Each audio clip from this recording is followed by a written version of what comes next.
in a department store mannequin. She always leaves me breathless and panicking. There's nothing I can do but stay out of sight. With every time she makes my stomach feel uneasy. She says my name and my thoughts get crazy. There's nothing I want more than this tonight. Lips the color of poison dark froth. Eyes the blue of my deepest fantasies. Such craving keeps getting away. Sweet like antifreeze.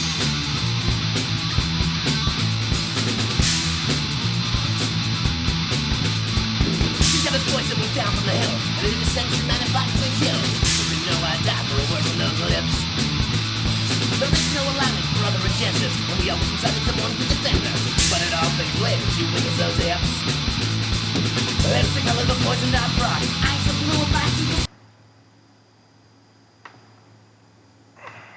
Hi everybody, how's it going? It's me, your old pal, Jim. Just me. But it's not just me. It's me and my amazing friend, Shithead Dave. Shithead Dave, say hello to the people. You can't hear me? Why the hell can't you hear me? I'm making noises, it's on there. I can't hear you, by the way. Can you hear me at all? If I do like this, can you hear? You're not hearing anything? What the fuck? That's just suddenly changed. How about now? Can you hear me? Okay, I'm gonna try closing this and reopening it. One sec. Having fun. Okay, let's get, so we're both on the screen, and then I can do this, and that. I don't know why that just happened, that's weird.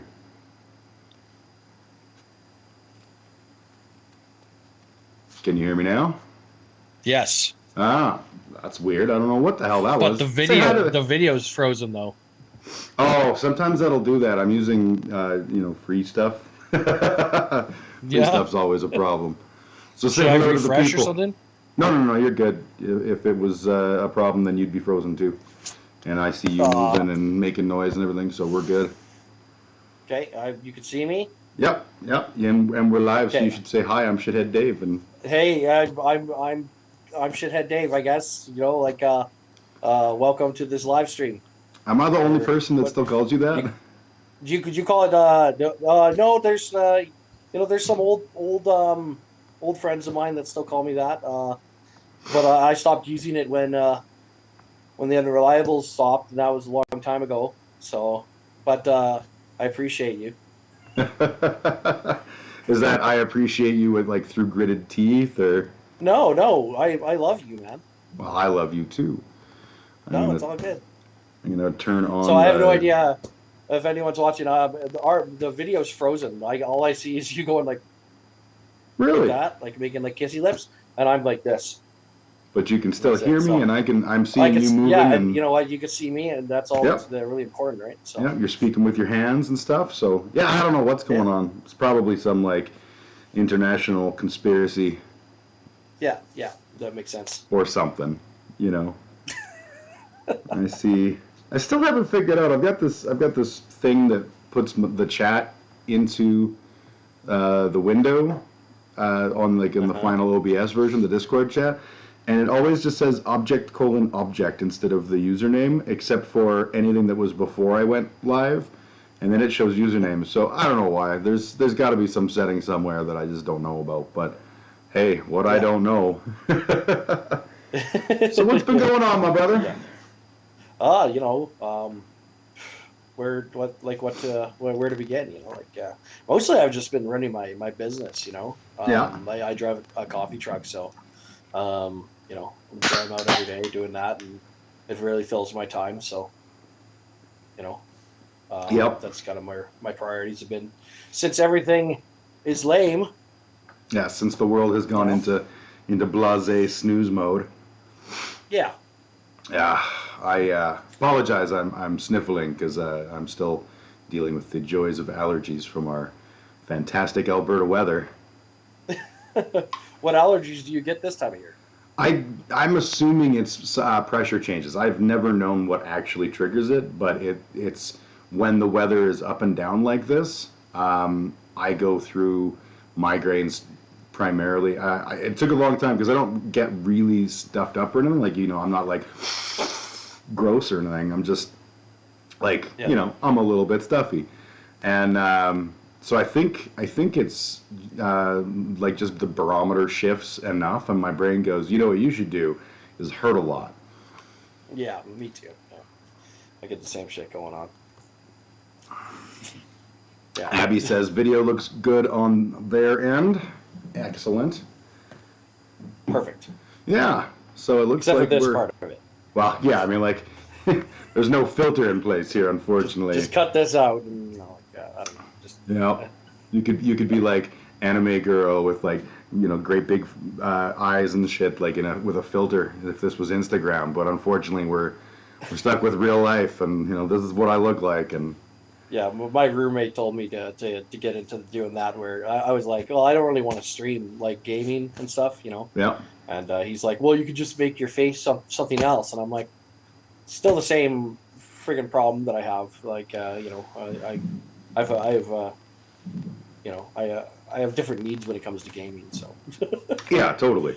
Are you doing that? Are you Twitch streaming or? No. Like I wish that if I wish that I was interested enough, but I like really grindy games of like when I play, and I'm content to sit there for like an hour and just wreck someone's day. Well, yeah. So what would be a really grindy game? I feel like for the record, I play Magic online, so.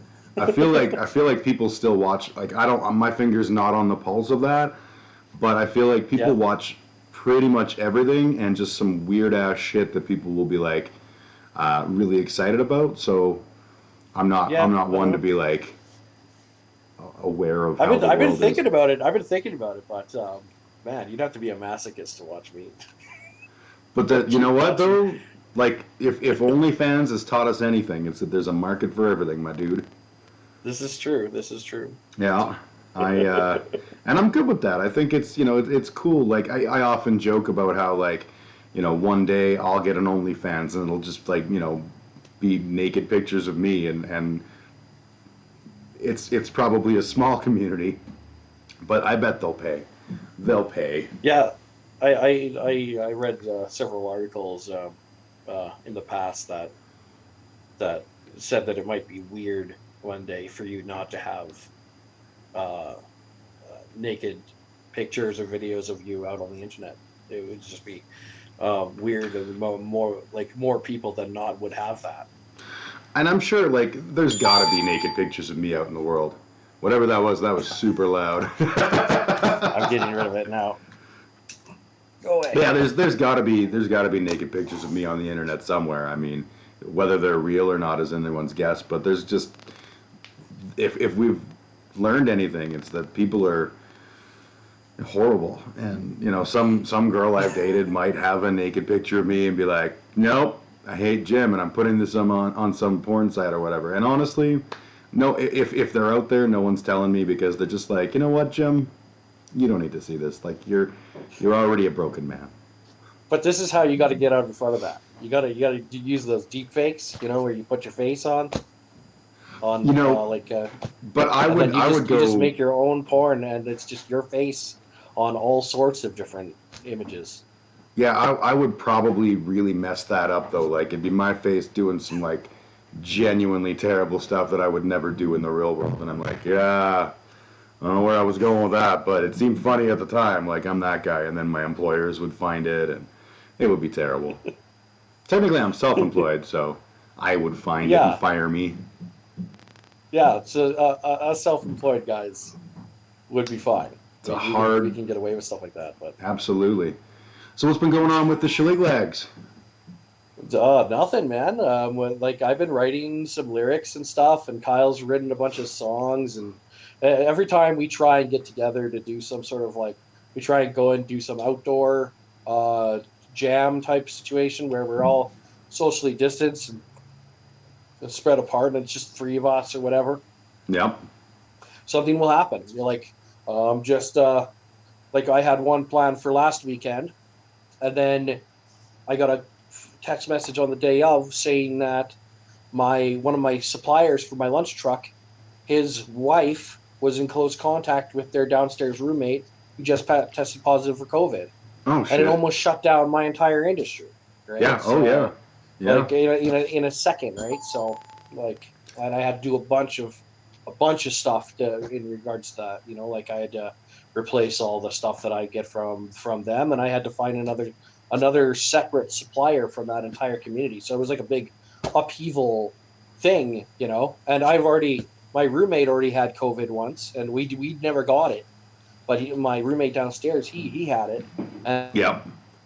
running the truck for a while. So, just COVID just throwing so many wrenches into things. And you think about that show that we did um, At Dickens.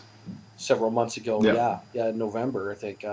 And it was like we worked so hard on that show. Like we jammed so many times trying to get through like the COVID stuff and like keep everyone safe and all that sort of stuff. And we're converting that entire set over, and it was like just one thing after the next, like the Finney canceling, and then Yep.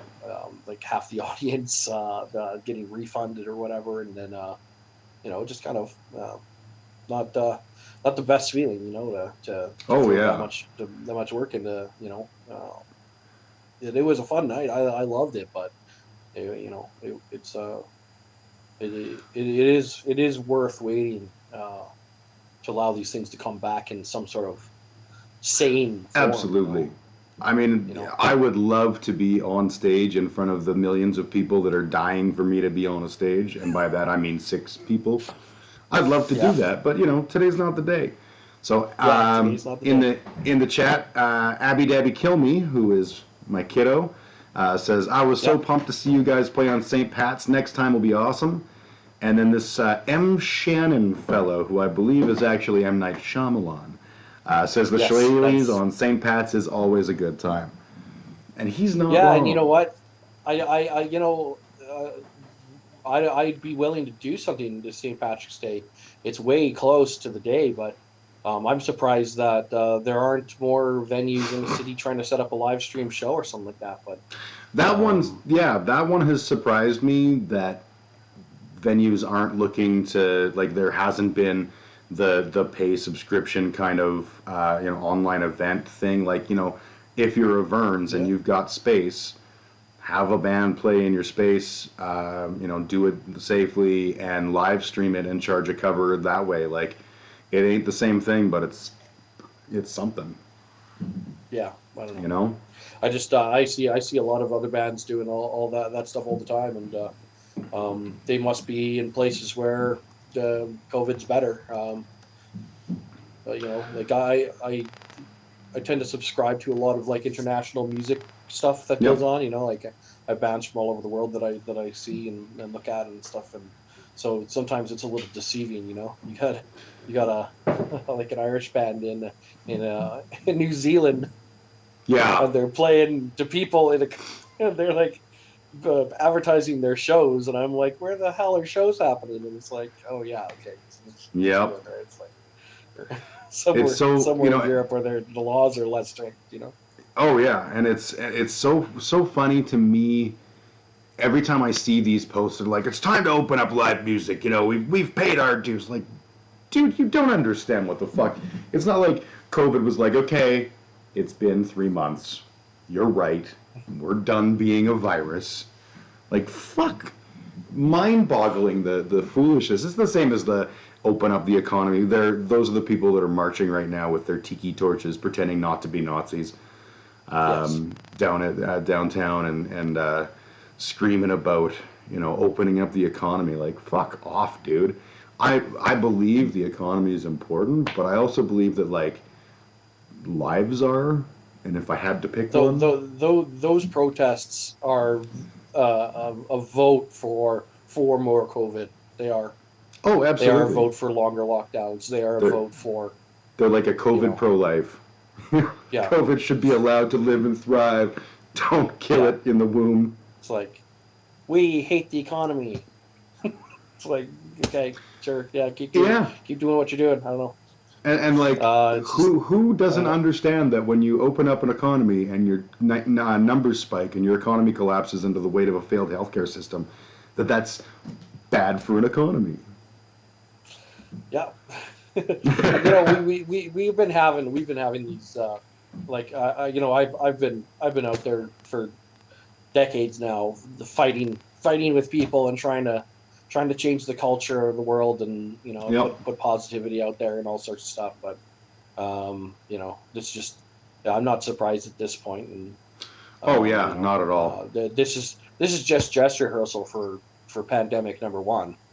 We got, in my mind, I'm worried about the ones that are coming, down the pipe here.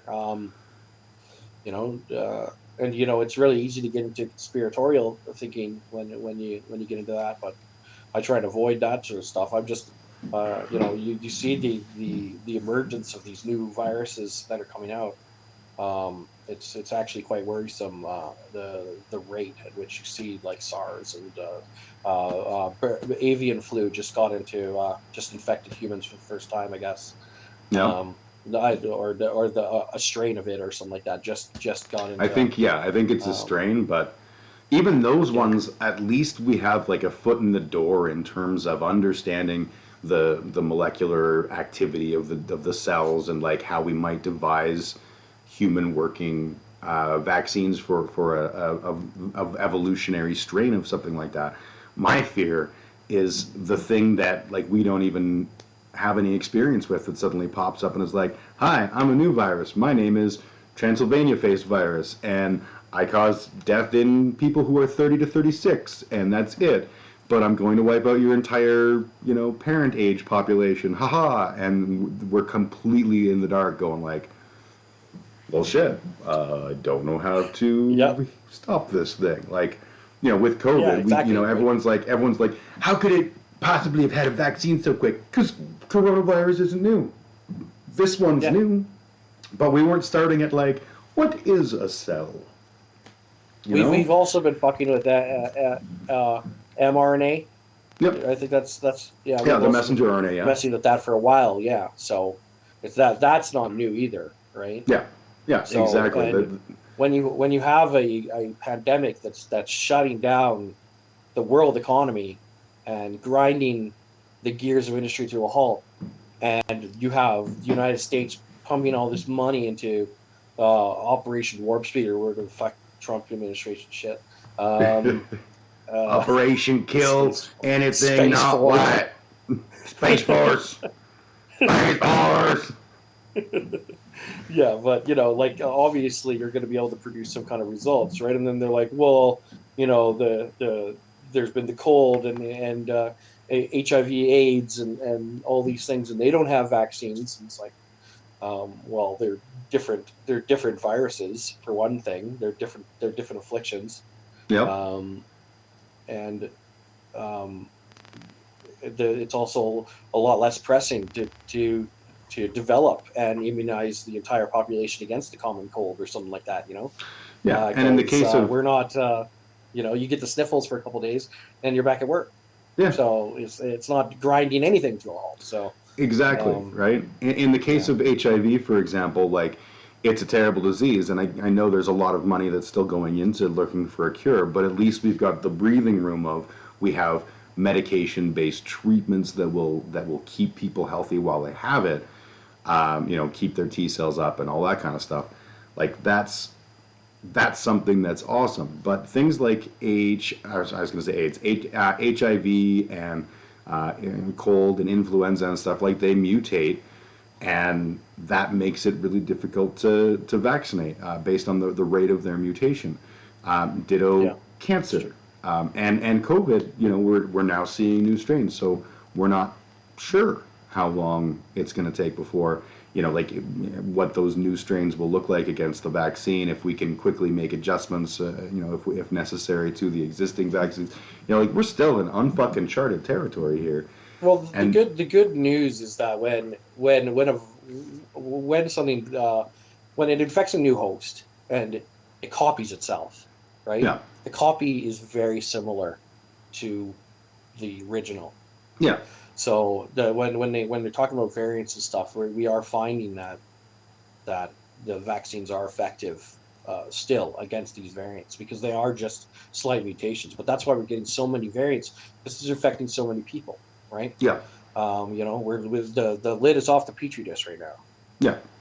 And the world over, we don't have natural antibodies, so everywhere it lands is a pool of isolated. And this is the thing that evolution always needs is to have geographic isolation, and so you drop.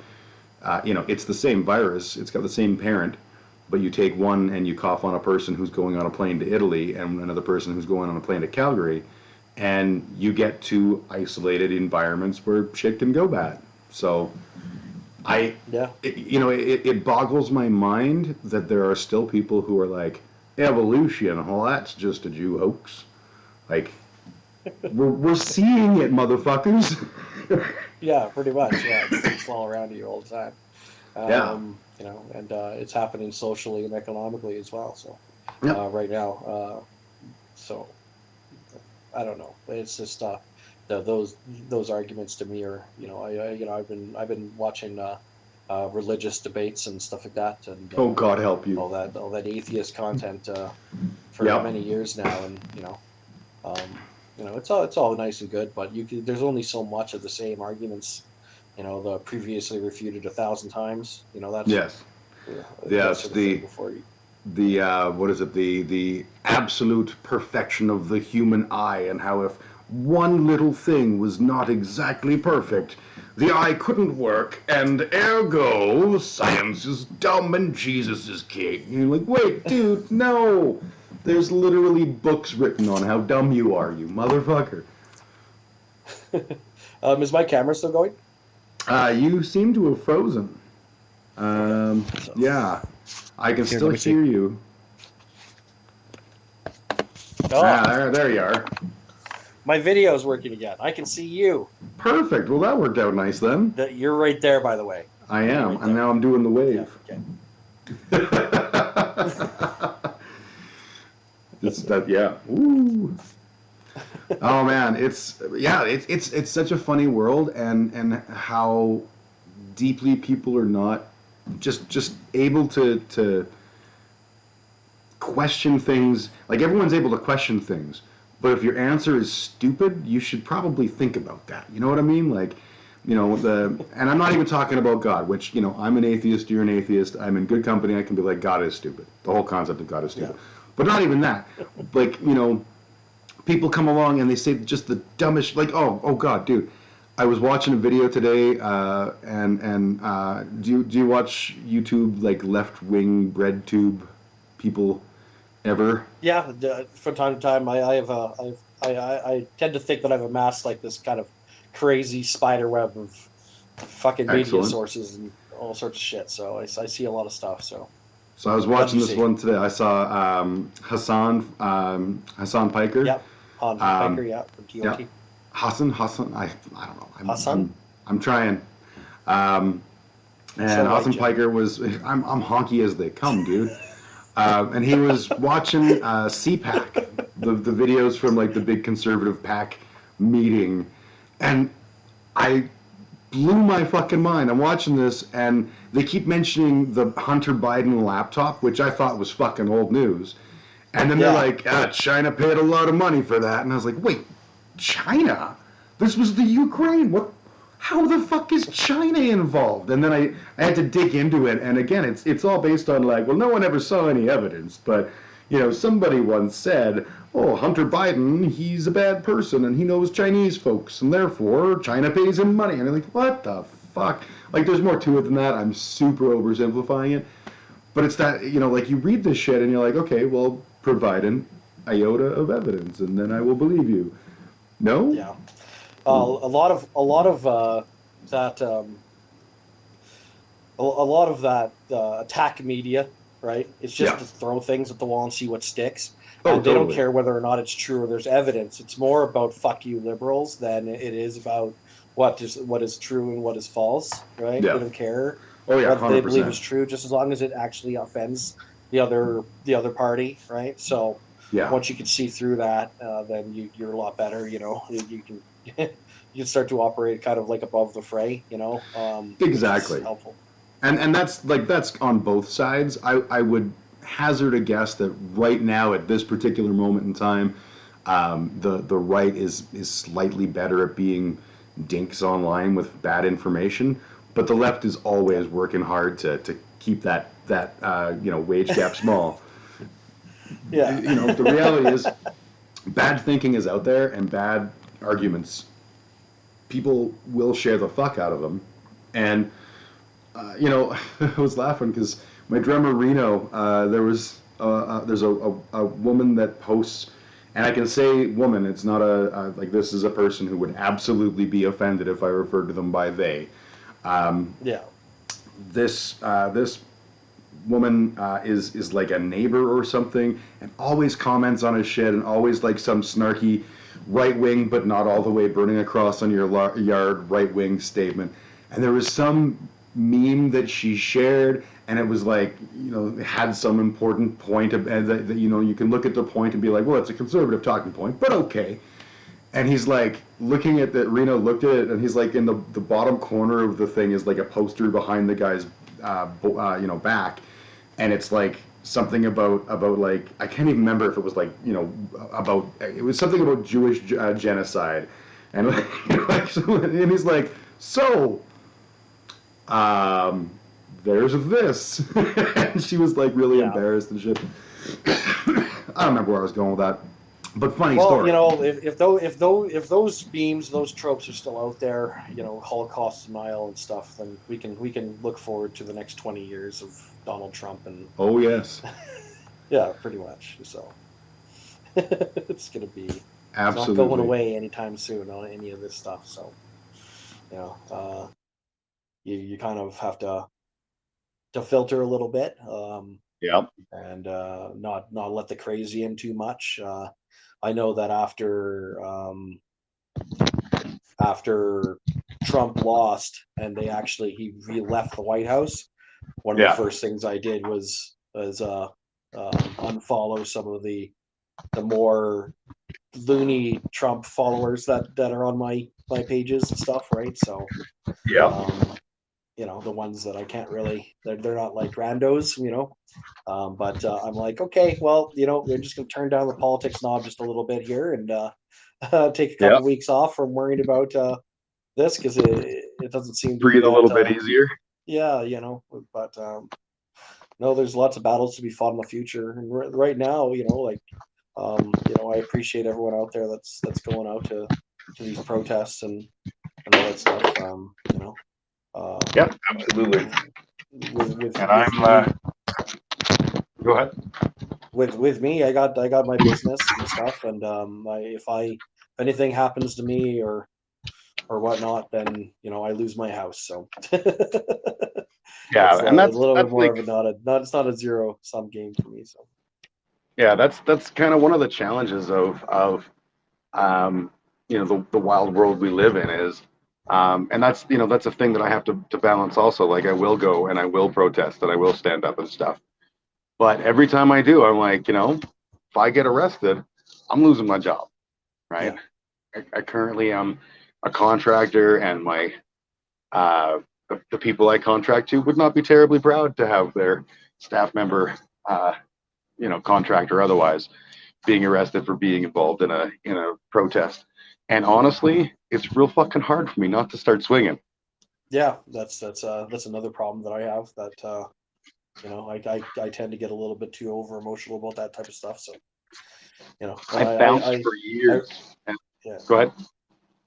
yeah, Go no, ahead. you go ahead. Hmm. Yeah, you go ahead. I was just gonna say that I was a bouncer for years and years and years, and I was always very even-handed and very calm, and took all the shit and abuse. But it's different when I'm there, and I'm like, "Are you fucking kidding me? Like, you're actually threatening people I care about? Oh, now I'm gonna hurt you." Like it's a problem. Yeah. Oh man, I don't know.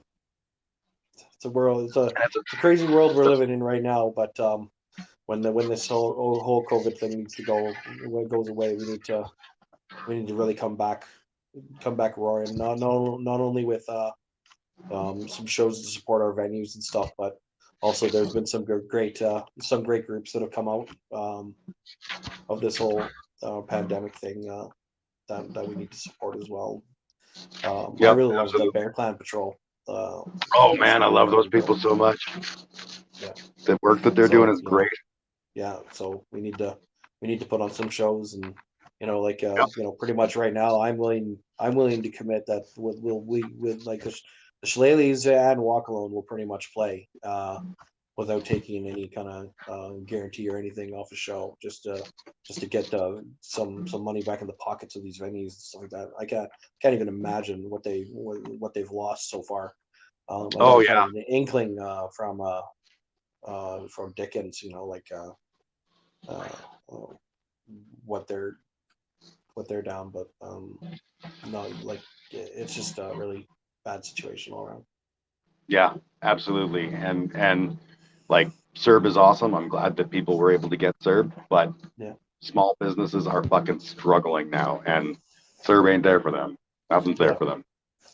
There's like loans and things, but yeah, we got one of those, but even then, we've actually been dipping down towards where the loan is, right? So it's like if not for the loan, then I'd be pretty much shut down. So yep.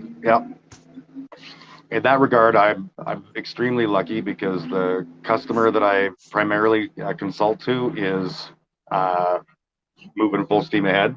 They're obviously doing it safely, but that they moved to working off-site, and I have not had a dip in my hours or anything.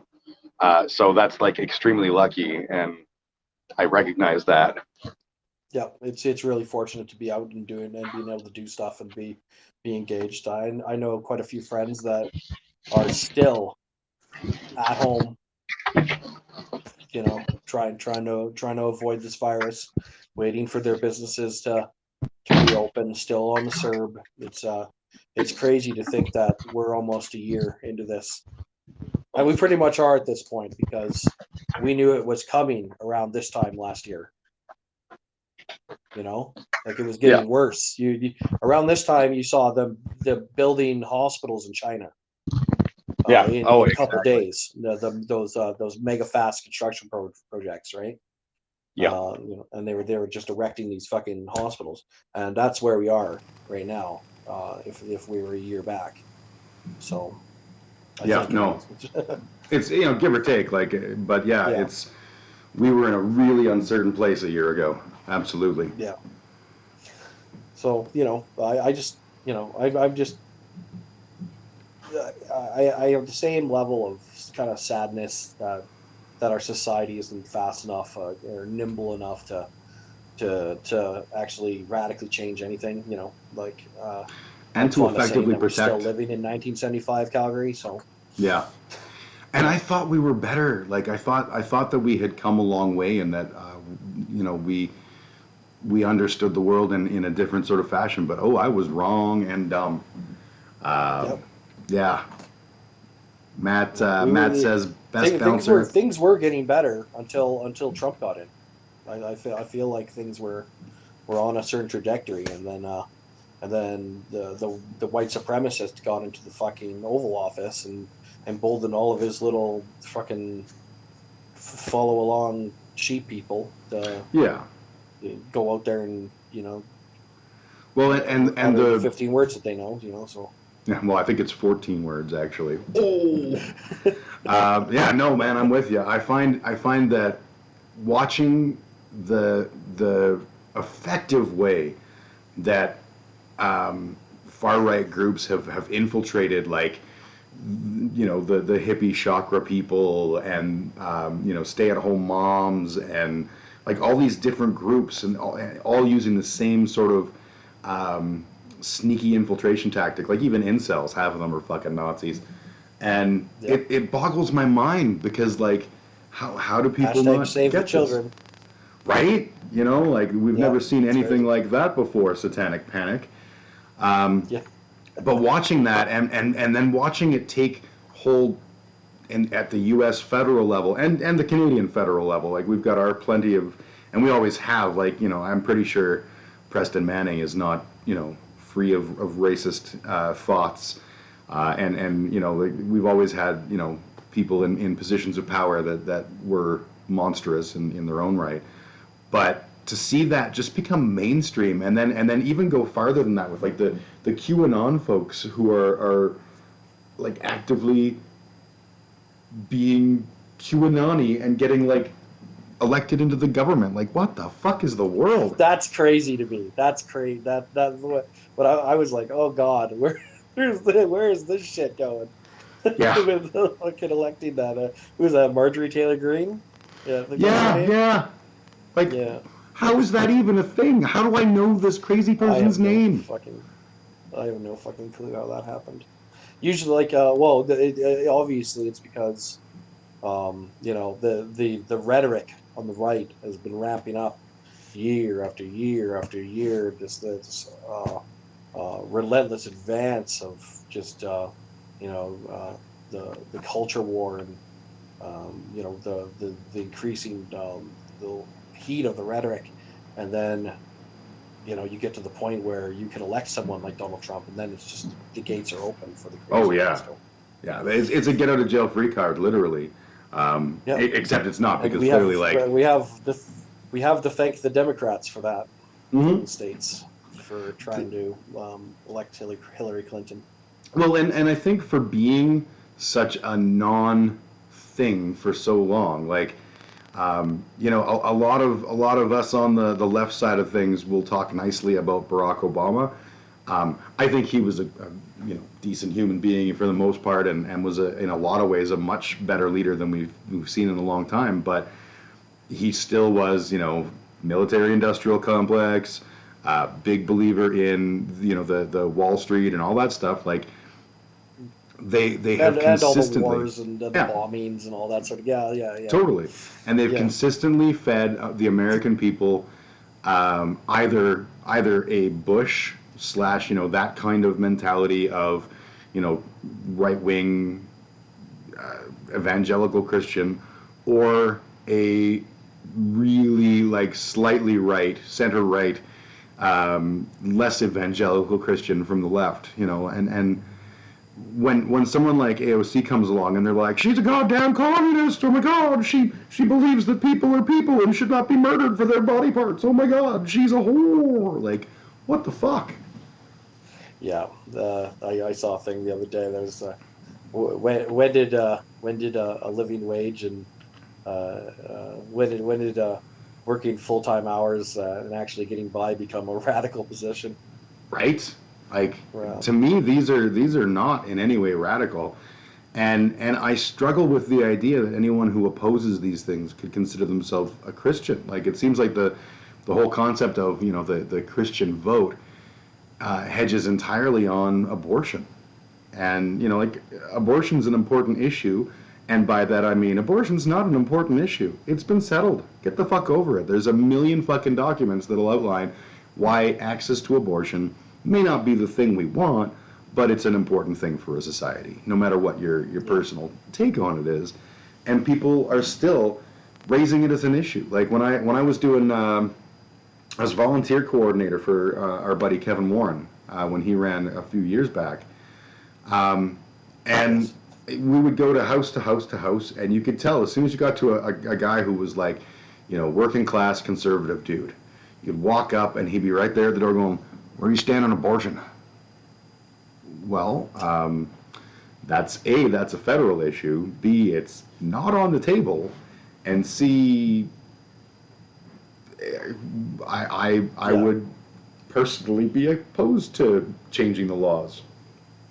Yeah. Oh, well, I'm a It's Christian. purity testing. Exactly, and it's just like, how does that in any way impact what kind of person you would be to run a country or a city or a province or whatever? Like, it's got no bearing unless Well, you that's why you get so genuinely. many terrible leaders out of the right, Oh yeah, the right is because they all have to notorious. pass an ideological sniff test One sec. before.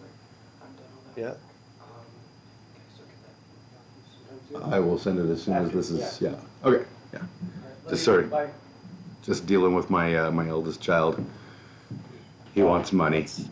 To be fair, he did things to earn the money, so it's not like he's he that's wants fair. what's coming to him. He wants what's his. Well, there's a time and a place, though, right? Oh yeah, absolutely. But he's just about to leave, and he was like, "I'm sorry, Dad." Very polite and respectful. He's okay. He's come a long way, man. That kid, when he moved in with me, he was just not like he was a jerk or anything like that, but he just didn't have the sense of like, how do you behave in the world, and how. Yeah, I think I've met him a couple times. Odds are, yeah, I'm sure you have. And he's come so far. He's now 18, and he's like becoming a reasonable, wonderful person, which makes me proud. Even though my impact on it is pretty much negligible, but I'll take all the credit. Yay me. Good job, Jim. I don't like to brag about my incredible parenting, but it's out there in the world. I didn't put it on the internet, but I am streaming it. Number one best dad. I'll see you. Yes, I'll see you, son. Stay good. Let Jesus into your heart. I'll try, Father. So this is the world that I live in. Yes. Yeah. No, it's really strange to me how effectively non-issues are used to cut away from actual issues. Like, COVID's a real issue. So what did we focus on in the last election? Whether Hunter Biden was a criminal and whether the children would be saved or not. Like, yep. And masks. Yeah, and masks as an attack on our freedom. All this stuff gives me fucking brain aneurysms. It gives me the shivers, I tell you. I don't get it. I legit. Yeah. I walk around in like this funny daze half the time, just being like, really? We're freaking out about like masks and shit. Every time that I see the charge for COVID go up, I'm like, and they peak, I'm like, yes, all the stupid people got it. Unfortunately, no. All the people that went out to each other's houses and kept partying and breaking the lockdown rules and stuff like that, they've all given it to each other. So we should have 6 months of antibodies until the next wave, right? Yeah, but no, it's not like that at all. It's the person goes to the place and catches it and takes it to work, and he spreads it to 3 people there, and then they all go home and fucking give it to their families. And they'll tell 2 friends. It's insidious. Yeah. Oh, absolutely, absolutely. Yeah.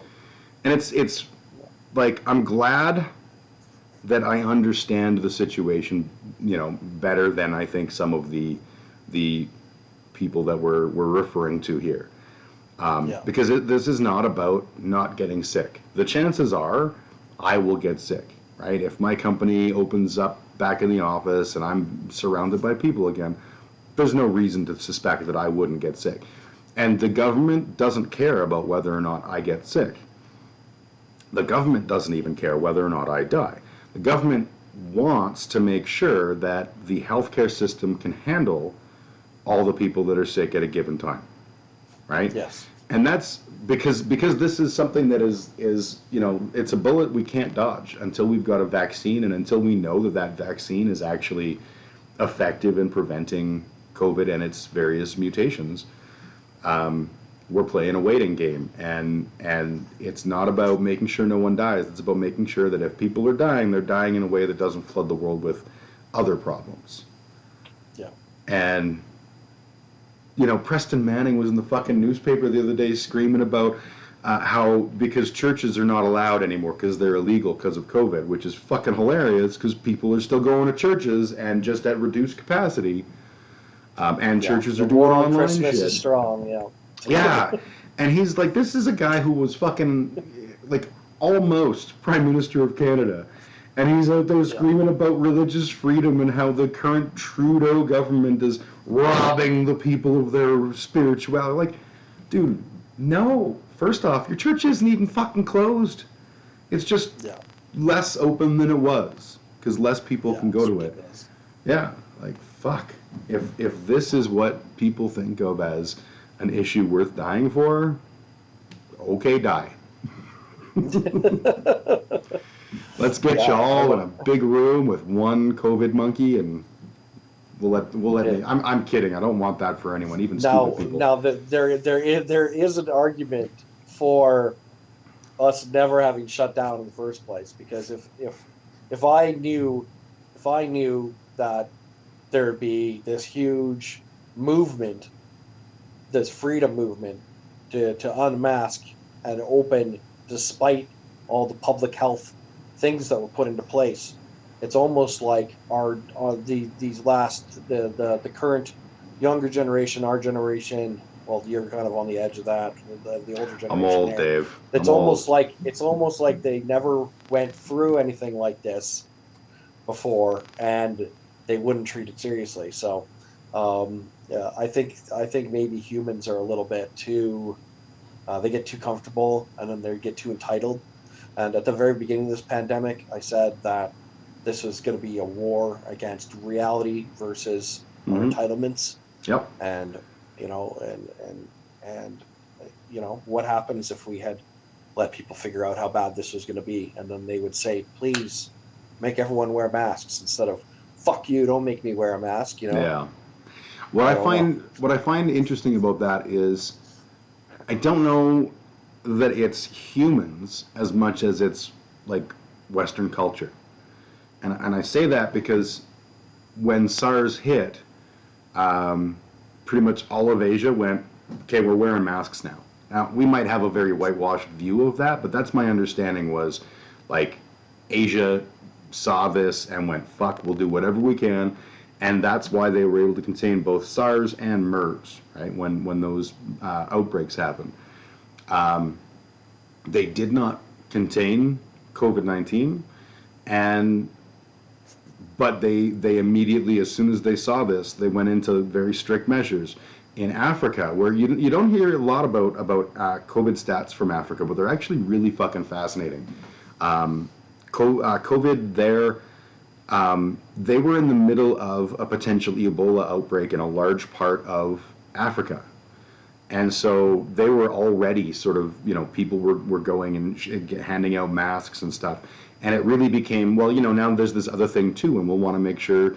And Africa had very low numbers as a result. Because their weather systems are opposite of ours, right? There's Cape Town, I think, was quite badly hit in their equivalent of summer, and I don't recall that. I'd have to look at the specifics, but there was all sorts of interesting lessons there.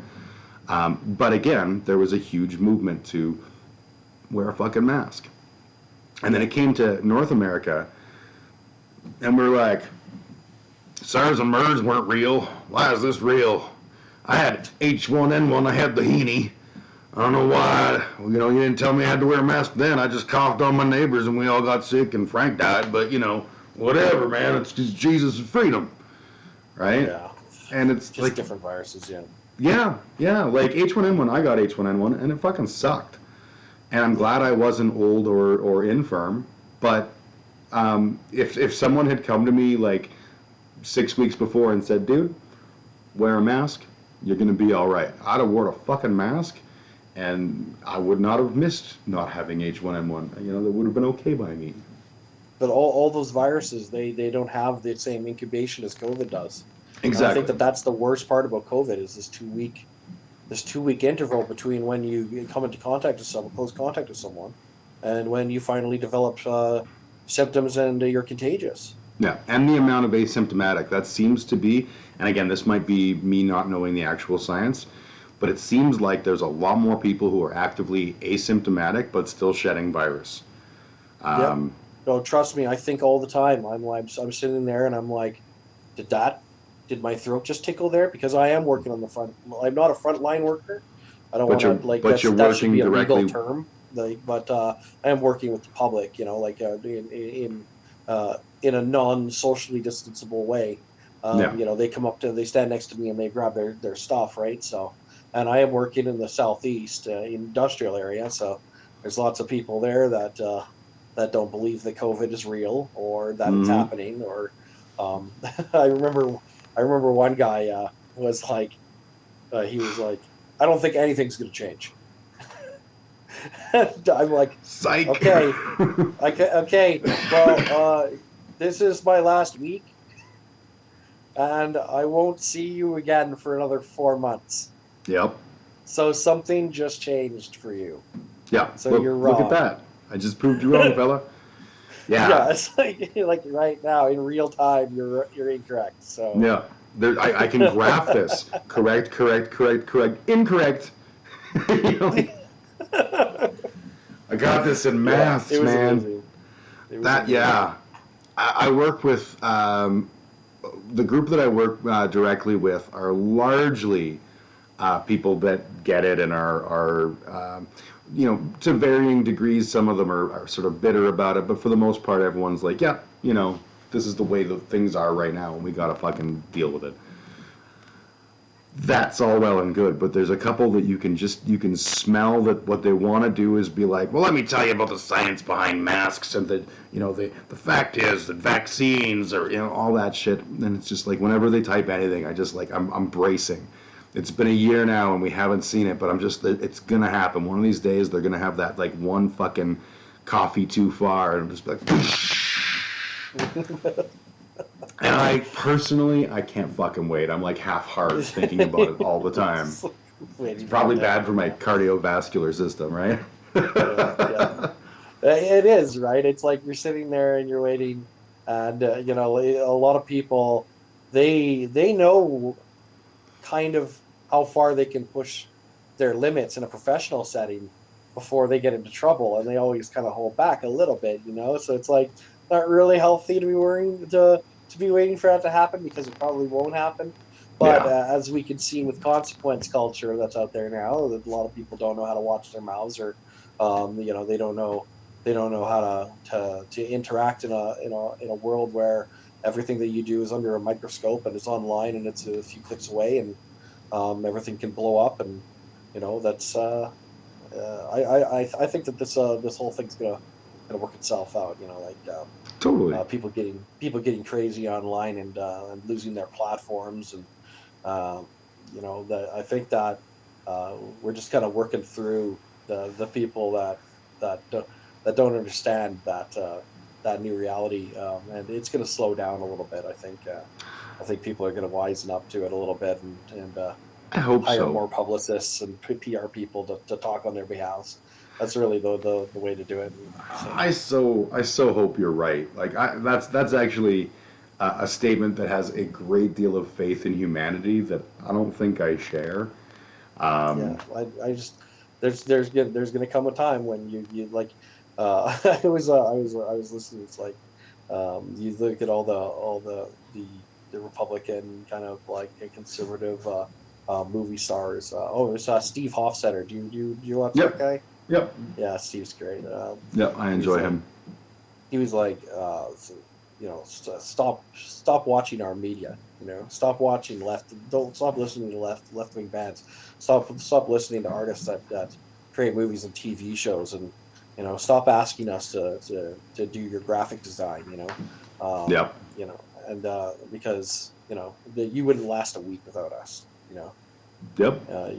Like turn off your radio in your car, drive home in silence, because or listen to Ted Nugent. You know. Oh, I'll take the silence, please. Cat Yeah, I'll take the scratch silence too. fever. Tool. But What a fucking tool. yeah, yeah. If you watch if you're sitting there and you're right of center and you're creating content and you're trying to be engaged in the public eye, I think that give it another 2 or 3 years of large content creators sticking their foot in their mouth and being canceled and losing everything that they built and worked towards. And you'll start to see um, uh, people on the right disengage with social media to a larger extent. It's not a friendly territory for them. Um, you know, and they used to be the status quo. Yeah. They used to be the people that would decide what was right speech and wrong speech, and now that their words have consequences, and that people are voting with their feet, and voting with complaints Yep. to advertisers and stuff like that. I truly do think that you'll see more of these people talking through proxies almost. I Here's my fucking hope tweet, so. and then it goes boom, and then they look at it and they're like, you shouldn't Yeah. say that. Yeah. Otherwise you'll lose your whole thing.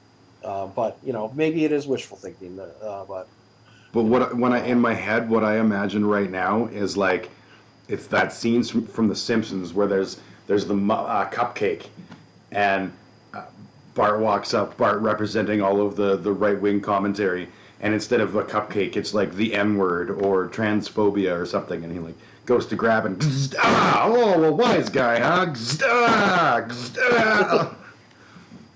Like it's exactly. literally like, and it fucking breaks my brain every time they're like, I can't believe they're taking away our freedoms. Oh, what freedoms are you losing?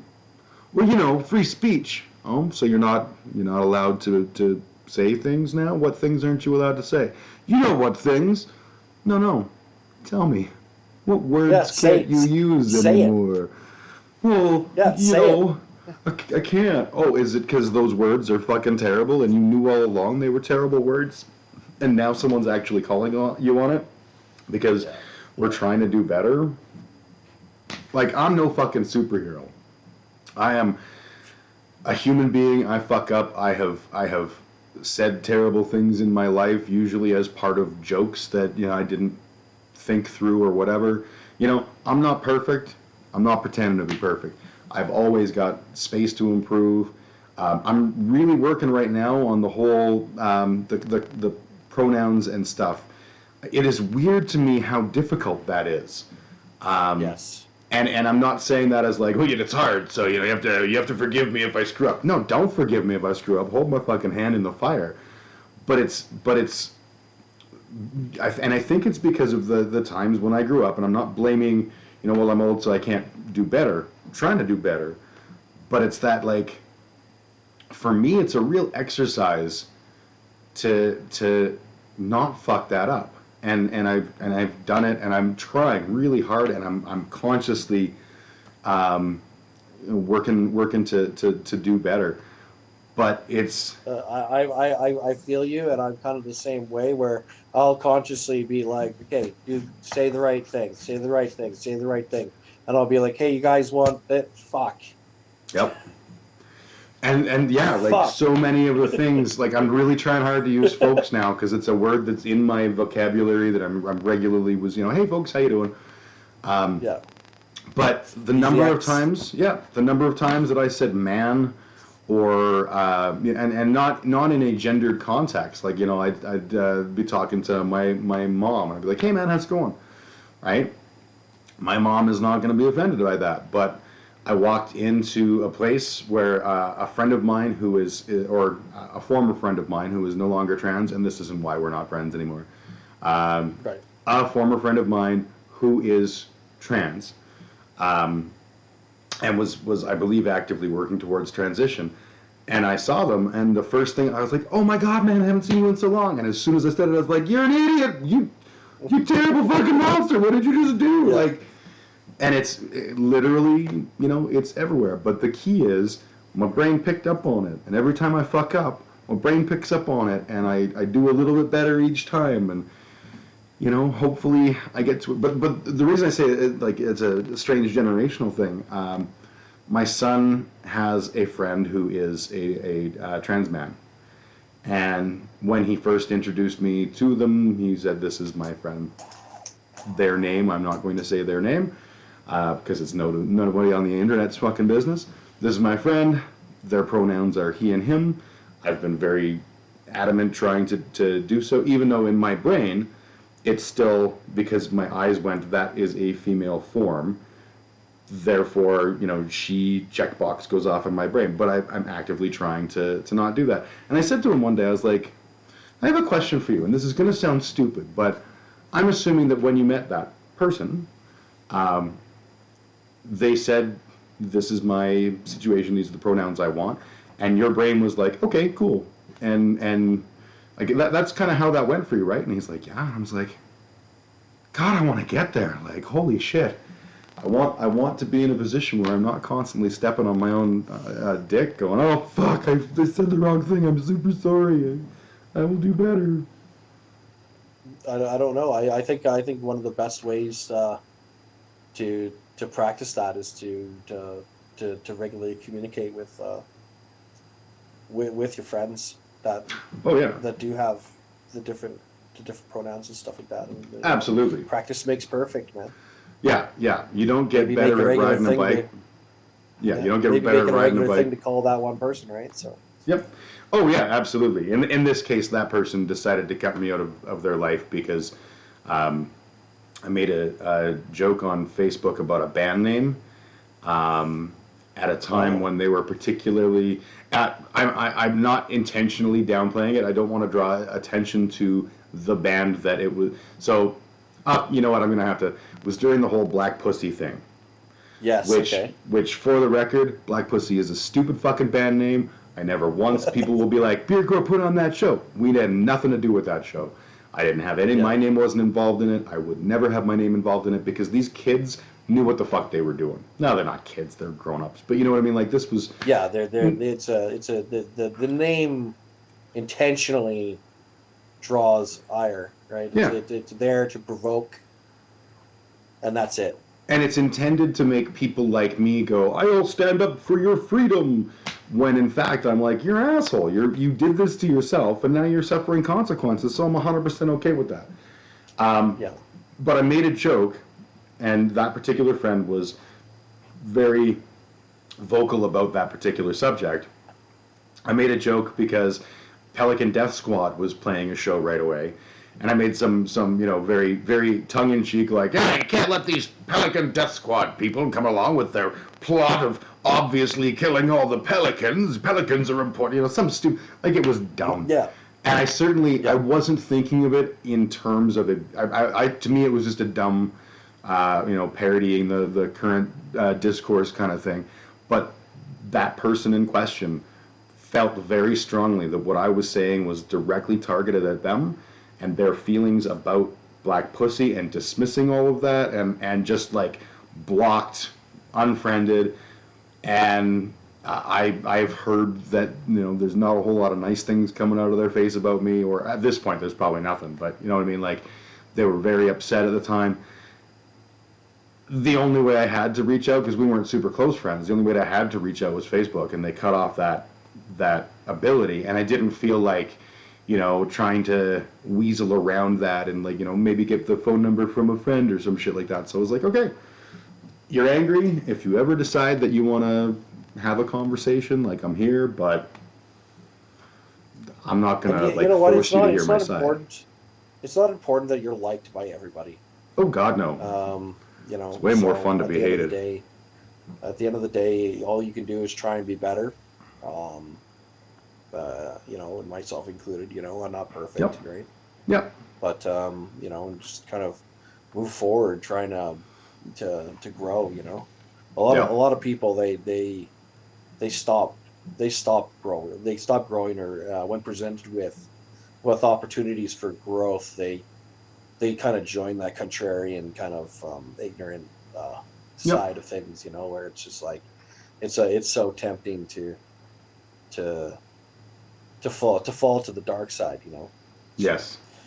You gotta stay with the force, man. Yeah, gotta stay in the light. Stay in the light. Keep your talking inside. I don't know what the fucking words are. It's been a long time. Yeah. Fools on the run. So yeah, like, this person's entitled to their feelings, and they can block you all day, and that's fair. There's so many people in the world, there's so many people in our tribe now, and that we're connected to. Like when you think of like a punk scene back in the day, you knew everybody, or or at least you knew more of the punk scene than that you didn't know, or you Yeah, saw yeah. them, or you were at the same shows, experiencing the same things. You may not talk to everybody, but there wasn't like separate things. Nowadays you can be kicked out of one whole group of people and just walk across the street to another place and Oh boom, yeah. instant community. Like so. It sucks when you put your foot in your mouth or you say the wrong thing or something you didn't mean or the context wasn't right or it doesn't accurately reflect your feelings or your nuanced position on a range of subjects. But Yeah. it's at the end of the day, if your presence in their life makes them uncomfortable, then you graciously bow out and move on. Yeah, absolutely. And at the end of the day, we were friends. I knew that their life was very um, tumultuous for them, and I was sad to be a part of the pain, whether it was intentional or not. I certainly did hurt this person's feelings, and but they don't like me. I can't make them like me, There you so go. I guess they don't like me. It is what it is at the end of the day. Yeah, And all exactly. those cliche things. I feel like a jerk actually. I just realized at the start of the chat, I asked about the Shillelaghs, but I did not ask about Walk Alone, and it's because you and I were Shillelaghs together, and so Yes. that's the one that's number one in my mind when I think of you. But you're certainly also an important part of Walk Alone, and I do love that band. Well, I love playing drums, so Mm-hmm. it's one of the things where it's like, oh man, I really miss live music and stuff, and I miss like like the shows and shit like that. And then I'll just run downstairs and fucking jam out some death metal and fucking like or some thrash or whatever, and I'll be fine. Yep. Which Give is my funny fix. because it's funny because musically, what you've always been involved with, as far as I know, are punk rock projects. Yeah. And yet, when you're on the drums, you're straight up death metal, except for Walk Alone. Yeah. I could do lots of things, and when it comes to legacy, right? With bands and stuff, I've never been that guy that jumps band to band to band to band to band. Like me. So chopping down projects and starting new ones and blah blah blah. That's Yeah. great. I love that because it keeps things fresh.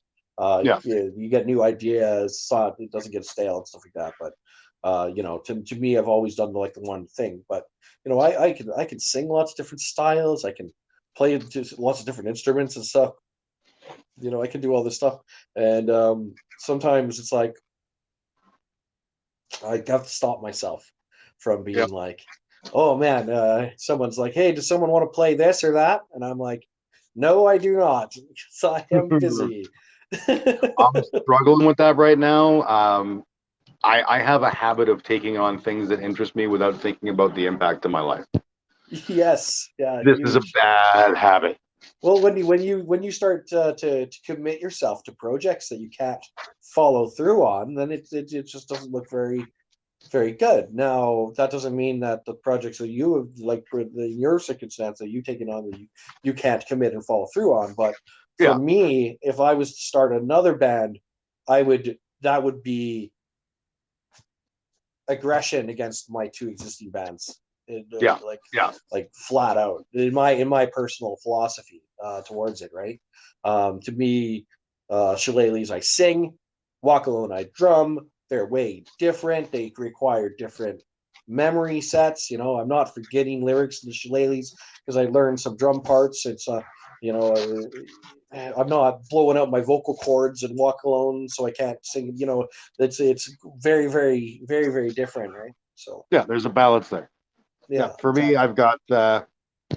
I got three bands. They're all very stylistically different. The one ska band I play, it's not even ska, but whatever Amigo Phantasm is, I play trumpet. I play bass in Dr. James Reddy, which is more what I would consider ska, and then bass in a prog metal band, Bodies of Everest. So they're all, you know, unique experiences and the same kind of thing. I would suck if somebody said, hey, let's start a ska band, and I joined playing trumpet or bass, and like it would annoy the piss out of me. Right. Well, it's like you already have one. You know, like why double down? Yeah, know? exactly. Yeah, just make the one good. Why are you not visible? Oh, I clicked the wrong button. You're not. This is on my end, not on the stream. Fortunately, everything's good. There. Okay. Sorry, had to switch over. But yeah, Walk Alone. Walk Alone was writing new songs, and Ian's joined our band. We have the whole lineup of it has changed. Now we got Ryan and Ian on guitar. Dusty just sings. You know, and we were getting ready to go into the studio and and record. Even when the pandemic was on, you know, that we were still allowed to go to each other's houses and shit. Yeah. Um, we were getting ready to do that. and then I had my COVID scare with my downstairs roommate. Then everything went into shutdown a week after we were released from our own personal isolation there. Yeah. And it's just now it's like I know Matt's on the chat. Hey, Matt, what's going on? I know he works in people's houses and stuff, and he's uncomfortable doing anything with the band. So it's like for fear of infecting us or him getting infected and then spreading it to other people. It's just not good there.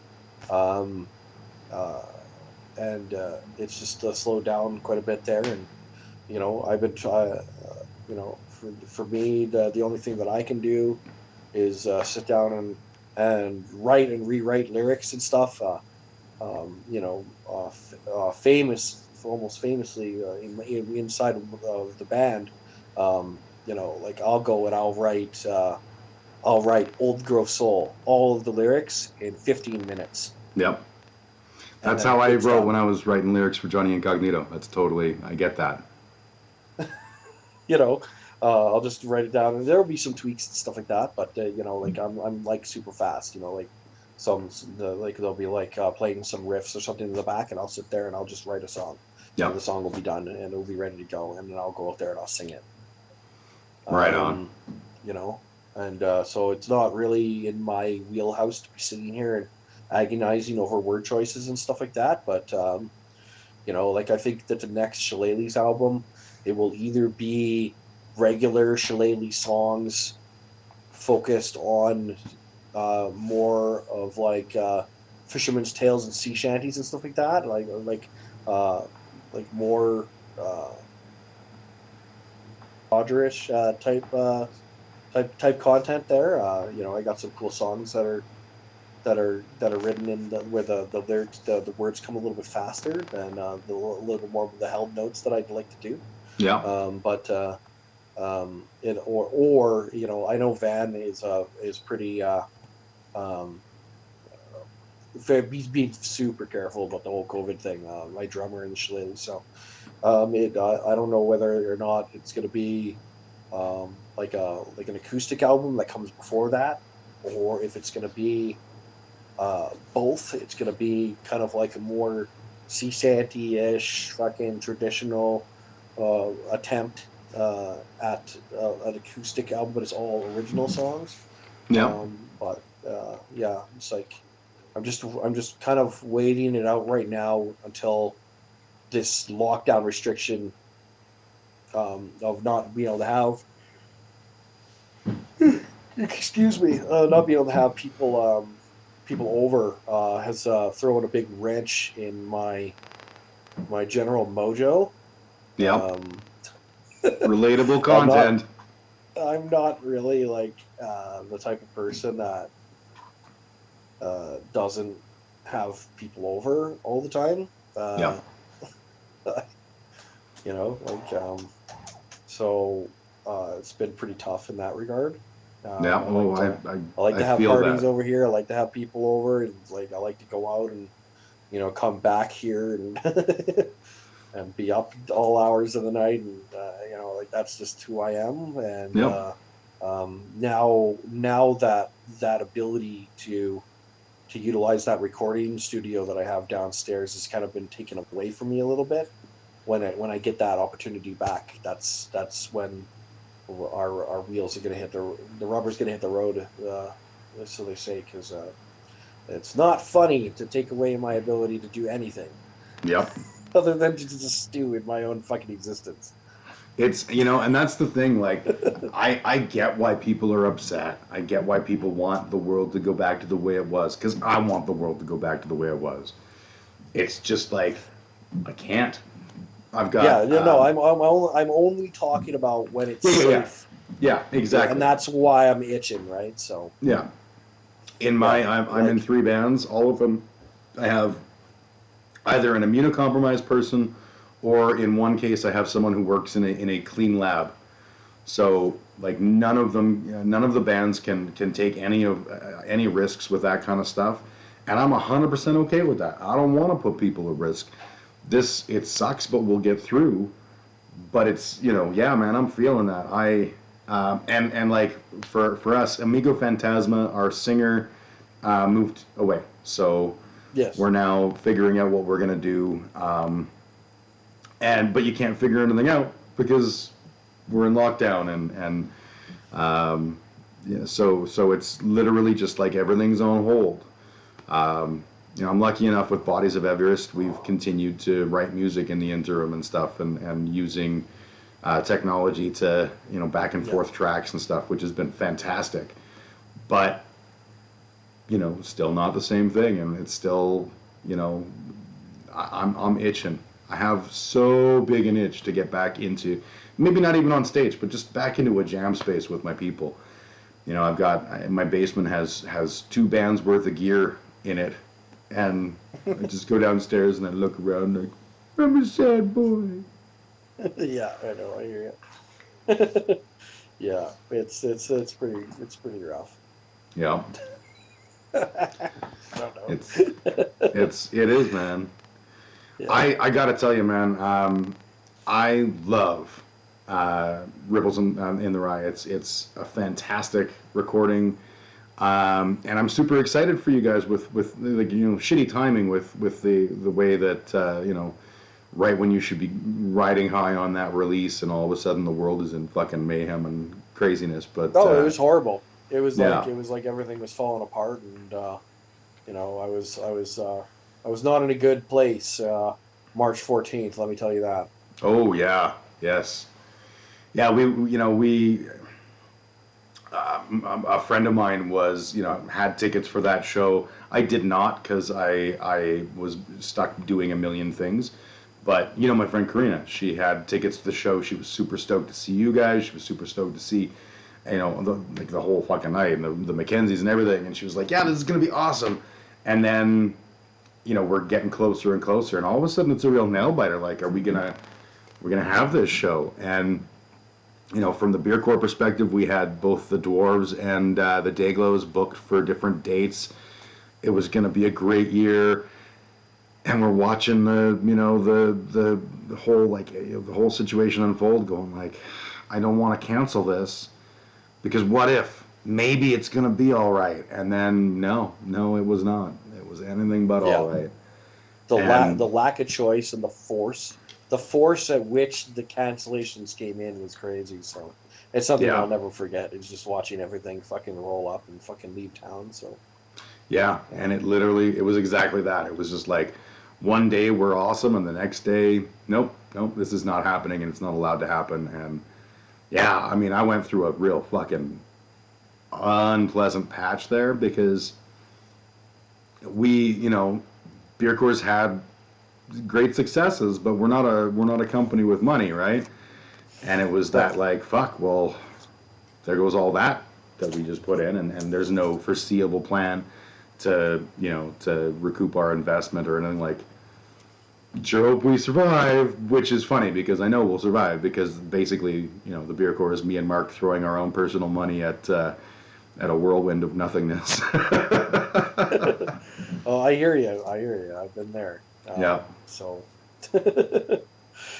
yeah, like punk rock will endure because there's not a lot needed to make it happen. Yeah. There's a lot needed to make it happen good, but to make punk rock happen, I'm pretty sure I can handle that, and I'm pretty sure you guys can too. So, Oh yeah. Yeah. And we're good. that's the beauty of the situation, right? Is like I feel bad for people who are work in large orchestras or like musicians with talent, because their whole world is different now, and it's got to be really difficult for them to get through this.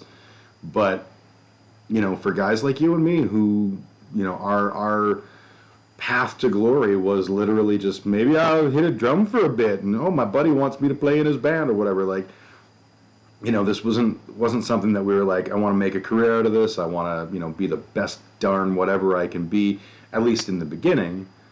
And so it's a fun hobby that we can't do, and it sucks because like it's a big part of our lives, but we're not dying as a result. But the people that are Well, like, you see go these ahead. people on Facebook that are like, well, yeah, I haven't been working for 8 months, and all my savings have dried up, and the events is done, and now I have to look for another job. I'm not waiting anymore for it to come back because it's not coming back anytime soon. Yeah, The guys that work backstage and doing the lighting, or yeah, working at the bigger venues and stuff like that, or their roadies or two like I you know that lifestyle has always been kind of self-sufficient, so I'm hoping that those people are just kind of getting by, but you kind of have to yeah. wonder where they went and what happened to them. But And the threat to our industry is also that when the world gets back to some semblance of normal, that they'll like their new jobs. You know what I mean? yeah, Like that's a lot of skill and knowledge that's just suddenly disappearing from the entertainment industry. and Um, also no, they might not even like the job. They might not like their new job, but are they willing to go through 2020 again with their industry again? Are they willing to rejoin the entertainment industry, knowing that any future virus, there's already the systems in place to shut them down? yeah, That's it is a risk, getting yep, getting back involved in there. You go from something that you could look at as something that saved you, right? And now you're in there, and you're like, okay, well, let's leave the safety and put ourselves back in the shit again. It's yeah. like, is everyone going to take that? Is everyone going to take that calculation? I don't know. It's a I'm tough lucky that call. I can just wait till live music comes back and continue to play shows. It's what I'm happy doing. Um, but for those guys, it's like it's a big deal. Oh yeah, So like it's careers. yeah.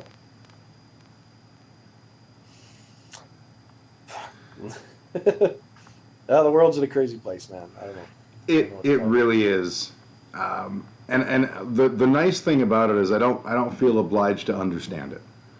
Right. My job is just to be like, shit's crazy, and I'm just trying to live in the world and make it and everything. But Well, your commentary on everything, I think keeps a lot of people going. I don't think you realize how much of an impact you have on the lives of people here in Calgary, in terms of the just the scene and stuff like that. You're a big part of that, and thank the you. thank you. That genuinely. I've only recently come to grips with the fact that I suffer from imposter syndrome. Um, and this is an undiagnosed thing, so I probably, and I'm self-diagnosing or whatever, but legitimately, like, um, that is one of those things I can't possibly fathom, Yeah, if but that do makes. you realize the amount of non-interactive audience that you have that never click like on your things, that never comment, that never reach out to you, but they always read everything that you say? I no, no. Well, that's a huge thing, you know. And I It's think you start to realize it when you have access to, like your band's your stats and stuff like that. How many people actually, um, go out and buy your music or listen to it, or how many plays you get a day and stuff like that, and like how far it is out there. That you never interact with these people. They don't make themselves visible to you, but you're visible to them. You know. I find that because I have at the core of me, I have this belief that essentially I'm just another person and just another, like my stuff is special. Um, and it's bizarre because I'll do things like this. I'll start a podcast, which, theoretically sounds like, oh, Jim's trying to get into the world of media and he's probably going to, go great places and do great things or whatever. Like, no, it literally was like, I miss people. I should Yeah. chat with them. You know what? I bet I should. Why don't I do it live so that like maybe other people can enjoy watching our chats too? Like those are the thoughts in my head. And so like when I type Yeah. shit on Facebook or whatever, and I make my big long foamy rants, um, I'm literally doing it exclusively to myself as the audience. And when people like and share and stuff, it really creeps me out. Like not in a negative way, but I'm like, so, there was a post of mine a while back that got shared like 200 times, which like blew my fucking brain. I was like, how did that happen? Like, did I fuck it up? Like, am I stupid? Did people Well, it's share it like because you've been doing social media for many, many, many, many years now, and uh, uh, it has a tendency to work eventually. And I don't know if you've reached your level of success where you wanted to be with it, or because either consciously or subconsciously. But I wish you luck in continuing to do it because it's working. well, thank you.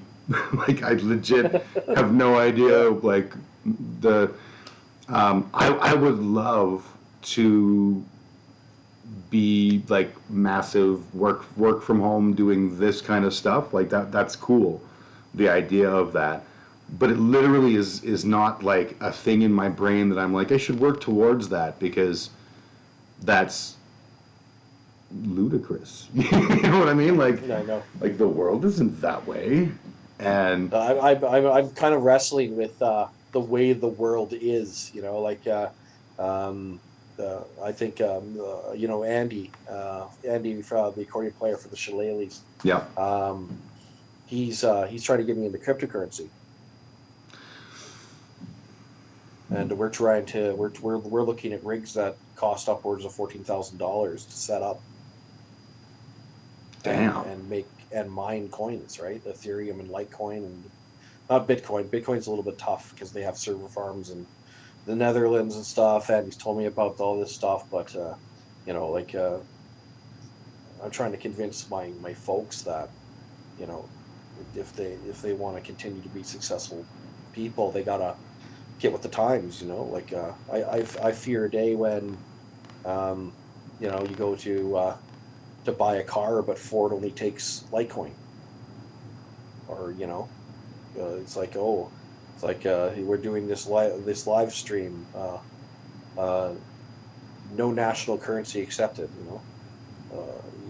You can't go to this movie without you know paying from your digital wallet, not your fucking physical one. Yeah. So I don't know that like in this area I am a fucking like what's one step before noob.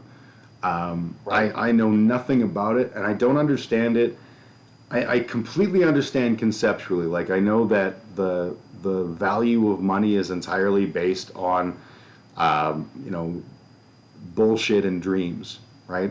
That a dollar bill that is U.S. is not actually intrinsically more valuable than a Canadian dollar bill or whatever.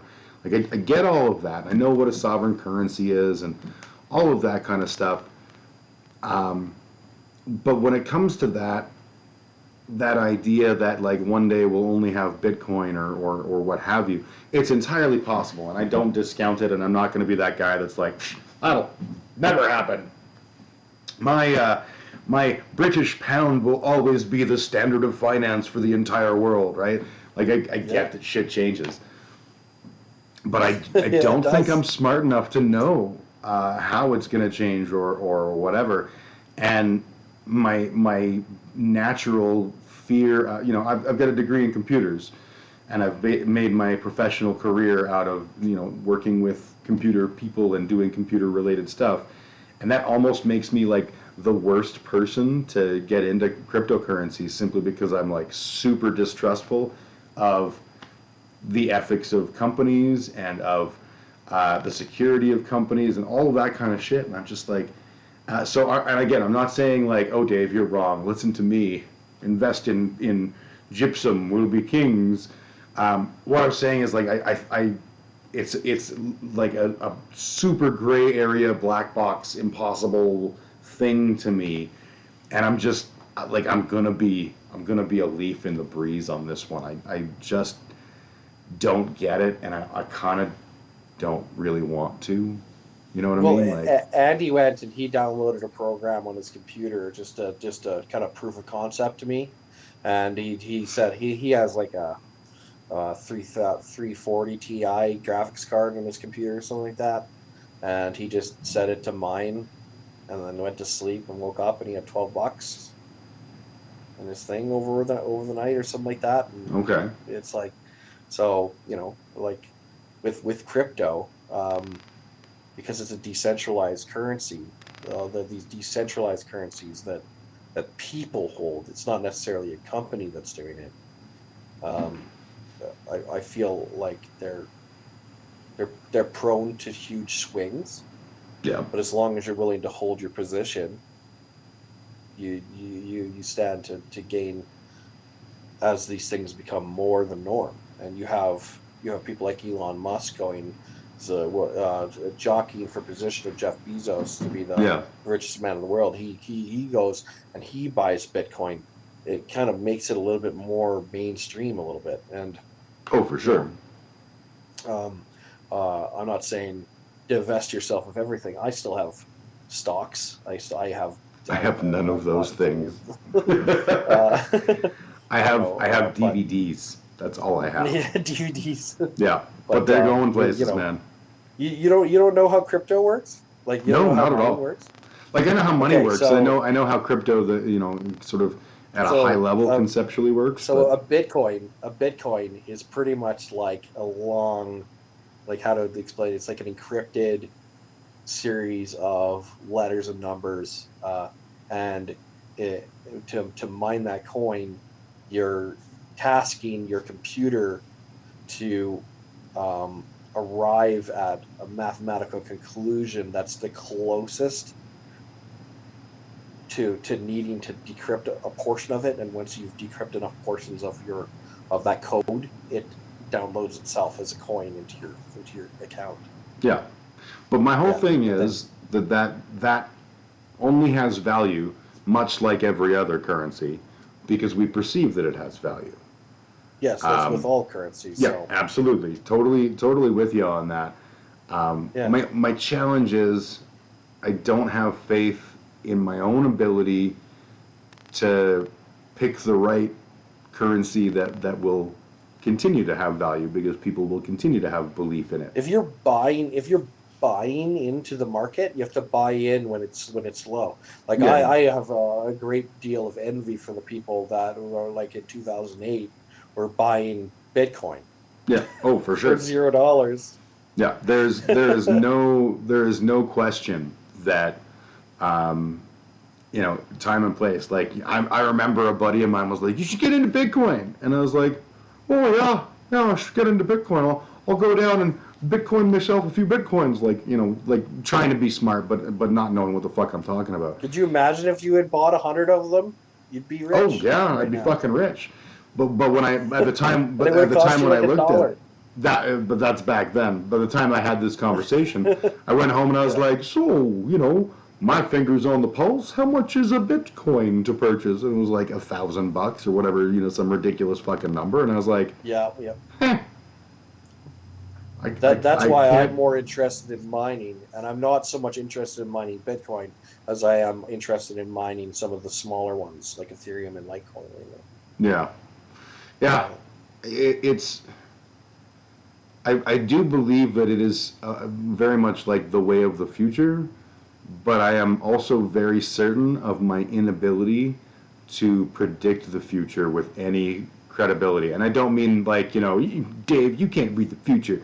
I mean, I can't fucking read the future, because if it was up to me, I'd be like, ooh, let's buy stock in Nortel. That'll work well. Like, I'm just fucking Our goal stupid. right now is to pool our money and get ourselves a mining rig and mine the coins while they're still worth money, and Mhm. try and recoup the investment in it. Um, and let it run 24/7, rack up our energy bill, whatever, Yeah. and then use the profits from the coins to pay the energy bill for my house, and then net the profit, pay ourselves back, and then once we have the unit and we're all paid back, we can sit there and be like, okay, what's next? Yeah. And now we're in good shape. It doesn't matter Yeah. what we do next. We can shut And, it and off, worst case and we're back scenario, at square zero. yeah, worst case scenario, you have a high powered computer that you can watch Yeah. like wicked fast porn on. No, the mining rigs, you can't do any of that stuff on. They're just like a box like Then this. fuck that, man. Fuck that. I want to watch me some porn. You have the capability right now to watch porn, but with Yeah, these but things, their sole task is to link up to that network and do those equations but and solve those mathematical equations. the whole point of having an internet, the internet is for porn. This is known. This is known. It's funny though, because like, I've had this conversation so many times in my professional career where I've explained to people like, if it was not for porn, we would not have half of the cool shit on the internet that we have, right? Like streaming video, porn, animated GIFs, porn. Yeah. Like it pushed that envelope. Like when I was a kid, downloading porn on the internet, and I mean like, high school age, downloading porn on the internet meant like forever waiting. Then you could run an executable that would show you a 4-color photo of a woman, or you could download text stories of like, and then I placed my finger on her inner thigh, noting the heat. Like that was fucking porn when I was a kid. Aside from like, or actual Playboys spank or books. Yeah. magazines. Yeah. But like internet porn. Yeah. And the internet industry, because the porn industry on the internet, because it's so cutthroat, they're like, we want to be able to charge people online for things. Let's make that a thing that happens.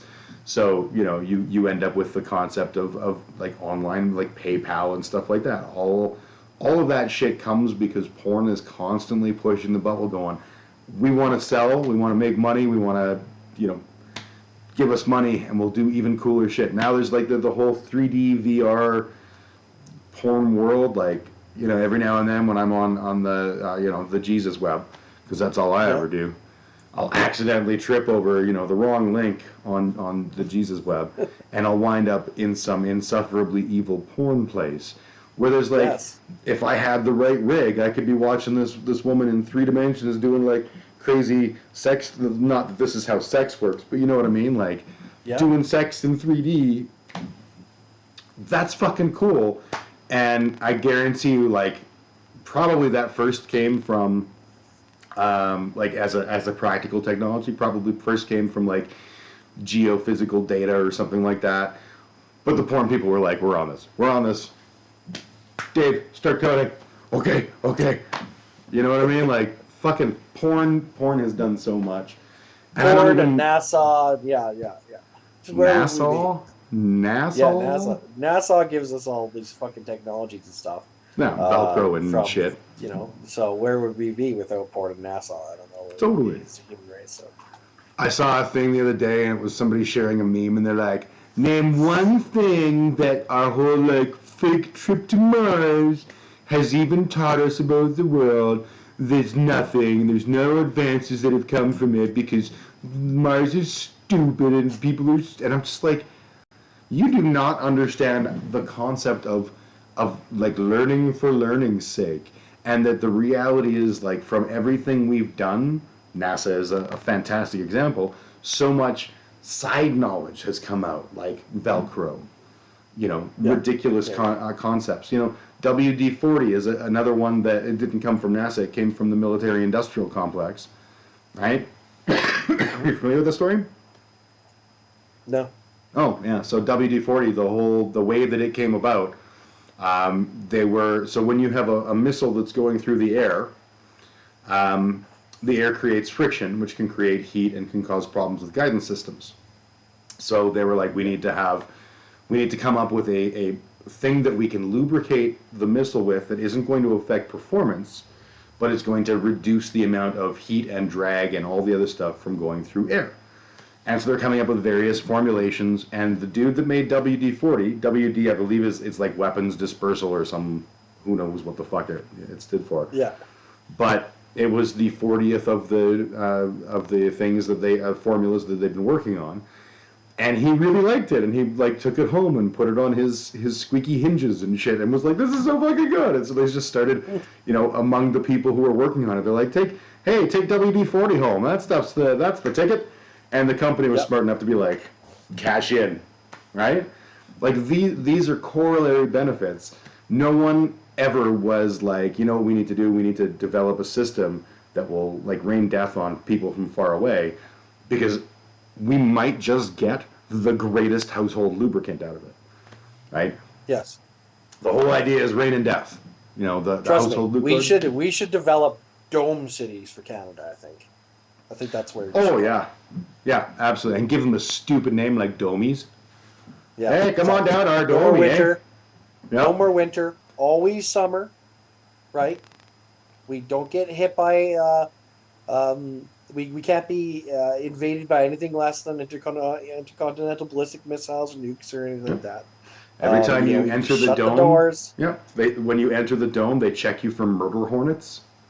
Yep, exactly. So none of that shit exists in there, and Yep. I just think that would be great, and we could take that technology and apply it to living on the moon and living on Mars. And if we create enough big cities on Mars, we could shift the population from the Earth to Mars and the moon, and evenly distribute ourselves out, and so that there would be abundance on the world, and we could stop killing our Earth, and we could then use that abundance to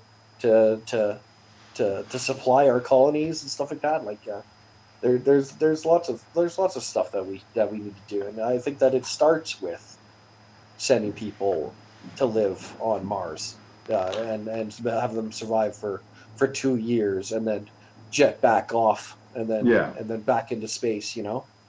I think that's super important.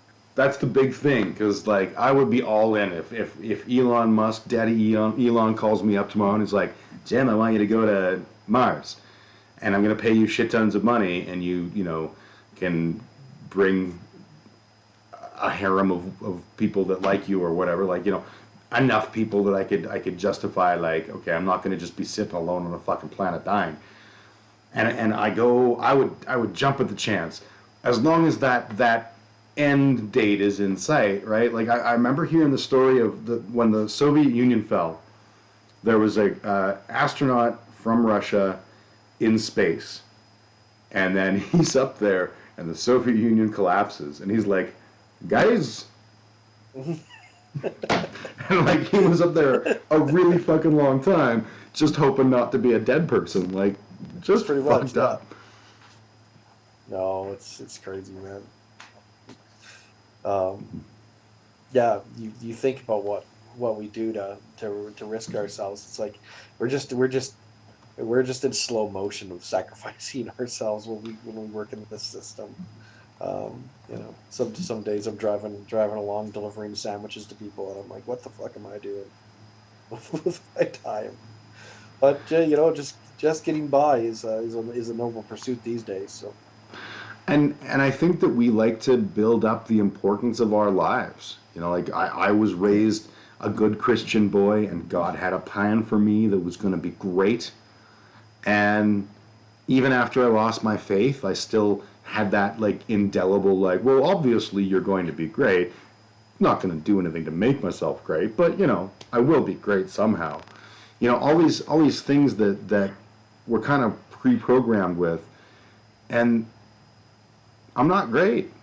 I'm just all right. You know, I'm good, and I'm living a decent life, and I'm happy, and you know, like I feel like that should be enough. You know what I mean? Like you drive a sandwich cart. Yes, Pretty much, yeah. but you're happy. You've got Yeah. great people in your life. You're making music. You're a charming motherfucker with a great smile. Like, all right, you're doing pretty goddamn good, my friend. You know. Yeah, no, I'm doing amazing. Like, But you know what I mean? you know, It's that you know, contrast with what we kind of societally think like, you know, I'm supposed to be amazing, or I'm supposed to do great things, or I'm, you know, like Jesus has a plan for me, all that shit. And then when we get here and we're, you know, we're whatever age and we're looking around going, this ain't what I thought, but I'm okay with it. I got yeah. DVDs. My Picture of a follow crow. up there, was I'm doing great, but because I'm doing well, because my mental health is holding up, because I'm working and not at home on the CERB. You know, I can't wait to get back to work of making other people happy. You know, like that's where I'm at. I'm just right now. I'm just chomping at the bit to get back out there and do what my thing and get on stage and put out music and bring joy into people's lives and stuff like that. Like that's like my drive and my purpose and stuff. And so it's good to have that kind of purpose. And you know, Absolutely. driving sandwiches around is just a means to an end to me. So Yep. Keeps the lights on while we do the things we love. exactly. Totally, my brother. I get that completely. Yeah. I look at it the same way. Like, you know, my day job is a day job. They pay me to do things, and I'm a whore, but I'm a contented whore, and you know, I can live on what they pay me and support my family, and everything's The good. contented whore. Yeah, contented whore. Fuck, you know, literally, I have no problems. If my company tomorrow came to me and said, we just actually want to change your job position so that you're like an actual whore, and we're gonna like, you know, fuck you every day, and we're gonna keep your rate the same. Like, all right, you know, if that's how I better the world, then all right. I'm still getting paid. I'm still looking after my family. Don't give a fuck, right? Um, so yeah, definitely a contented whore. But it pays for me to be able to do the things I love and be with the people I care about and you know, support thoughts and dreams and friends and all that kind of shit. I'm with you. Yeah, totally. Yeah. And you know what? Like, it comes back to like that thing that I saw from Steve and Hofstetter and stuff like that. It's like, um, you commit so much of your life to making people happy, and then all of a sudden it's taken away, and you see this, I don't know if you saw at the beginning of the pandemic, there was this chart that said the most useful occupations and the least useful occupations, and at the top of that one was artist. Yep. And I'm like, fuck you, Yep. stop watching TV, stop listening to music, sit in your fucking couch in the pandemic and just sit there and just watch the wall. Yep. Tell me how long you 100% last. agree. Yeah. That mentality is such fucking garbage. That idea that like, you know, artists, I have a day job because I have to have a day job, right? If I could be an artist full time, I would be an artist full time. And would the world be better for it? Yeah, it would, right? I think. I could be wrong, but I think that, you know, if the world is better for Ted Nugent to continue to fucking cover cat scratch fever, then the world could probably deal with a little bit of what I have to offer it, right? Yeah. Um, yeah, those kinds of like, it always comes down to what are you measuring against? Because really what it's talking about is like important productivity numbers. And, you know, so as an artist, how important are you? Well, you could disappear and no one would care. and that statement comes exclusively from people who already have all of their top 40 music that they want forever in their library or whatever, right? They don't get what we do, and they don't have fucking souls. Yeah, yeah.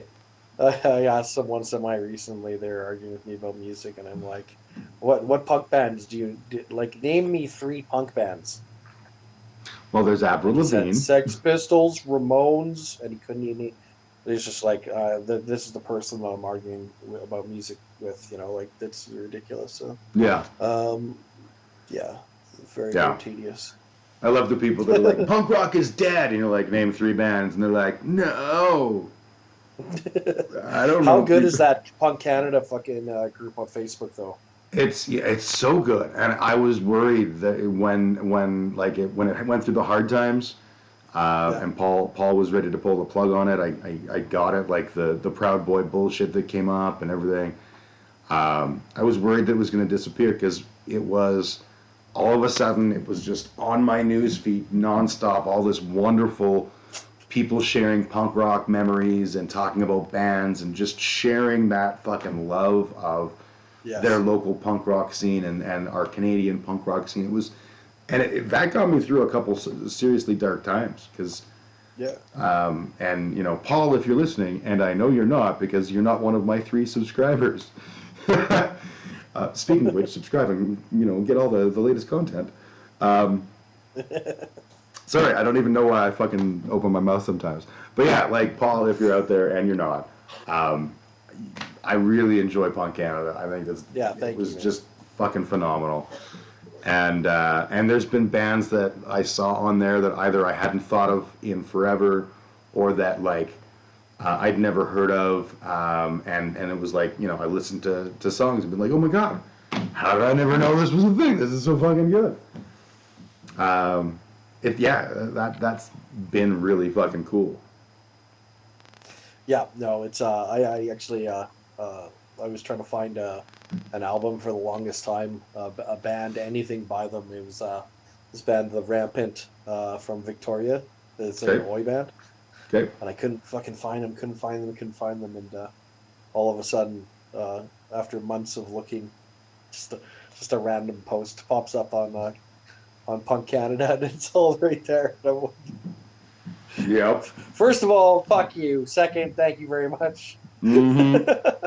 That's And all. that's It's like sent that's them the five beauty. bucks, and yeah, Yeah, that's the beauty of like this technology is like it's all well and good that we can stream porn or that we can, um, you know, go on LinkedIn and make sure our resume is fucking tight. But what I love most about social media is that access to information and sometimes bullshit information that no one needs to give a shit about. But god damn it, I want to know if the White Wires is still a band. Are they? And then I go on Punk Canada and I ask that question, and Ian Manhire comes in and is like, "Yep, here's our latest single." That kind of shit. You yeah, can't. the instant, yeah, Yep, this you can't pay for that. yep. It is fucking It's gold. community. Yeah, Yep, absolutely, man. Well, dude, we're well past 2 hours, and I know this because my bladder is fully aware that we are well past 2 hours. So fair enough. I'm going to end the conversation here. I love you. I appreciate you. Thank you for chatting with me today. I can't wait to see you guys on stage again soon. If you ever need a fill-in bass player, you know a guy. I know where to go, man. Yeah. Yeah. I kid because I've been their fill-in bass player for years. So. Yeah.